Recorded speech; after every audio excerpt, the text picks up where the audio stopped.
അതിന് ചേട്ടാ, ഇന്ത്യയിൽ തന്നെ ഏറ്റവും കൂടുതൽ, അതായത് ബുക്ക് മൈ ഷോയിൽ ടിക്കറ്റുകൾ വിറ്റഴിഞ്ഞു. അതായത് ബുക്ക് മൈ ഷോ തുടങ്ങി 1 മണിക്കൂറിൽ ഏറ്റവും കൂടുതൽ ടിക്കറ്റ് വിറ്റുപോയത് എമ്പുരാനായിരുന്നു. നാളെ 9 മണി തൊട്ട് 10 മണി ആകുമ്പോഴേക്കും ദൃശ്യം 3 അടിക്കുമോ?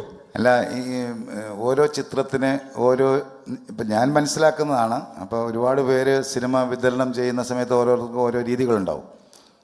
എമ്പുരാൻ ചെയ്ത സമയത്ത് അതുപോലെ 1 മണിക്കൂറിൽ സംഭവിക്കണമെന്ന് വിചാരിച്ചായിരുന്നു അതിനെ അങ്ങനെ വച്ച് ഒരു സമയത്ത് പുറത്ത് പറഞ്ഞ് ഒറ്റയടിക്ക് ഒരു സംഭവം ഉണ്ടാക്കി, ഒരു ബ്ലാസ്റ്റ് ചെയ്യുന്ന പോലെ ഒരു സംഭവം ഉണ്ടായത്.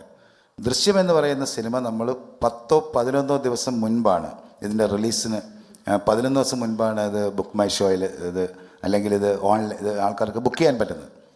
സ്വാഭാവികമായിട്ടും അങ്ങനെ ഒരു കാര്യം നമ്മൾ വിചാരിച്ചിട്ടില്ല. അങ്ങനെ സംഭവിക്കാൻ വേണ്ടി അല്ല ഇത് ചെയ്തിരിക്കുന്നത്. ഇത് ഓരോ ഷോസും ഫുള്ളായി, എല്ലാ ഷോസും ഫുള്ളായി കഴിഞ്ഞ് അടുത്ത ദിവസവും നേരത്തെ ടിക്കറ്റ് എടുക്കാൻ പറ്റുന്നൊരു സംവിധാനത്തിലേക്ക് കൊണ്ടുപോവുക എന്ന് പറഞ്ഞാൽ ആദ്യമായിട്ട് ചിന്തിച്ചിട്ട് ഇതിക്ക് മുൻകാലങ്ങളിൽ ഞാൻ കണ്ടിട്ടില്ല. അപ്പോൾ അത് ഞങ്ങളൊരു പരീക്ഷണം നടത്തുകയാണ്.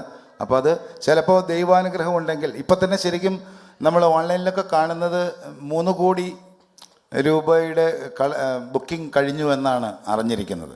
അപ്പോൾ നമ്മൾ റിസർവേഷൻ സ്റ്റാർട്ട് ചെയ്തിട്ടില്ല. അപ്പോൾ അത്ഭുതങ്ങൾ സംഭവിക്കട്ടെ.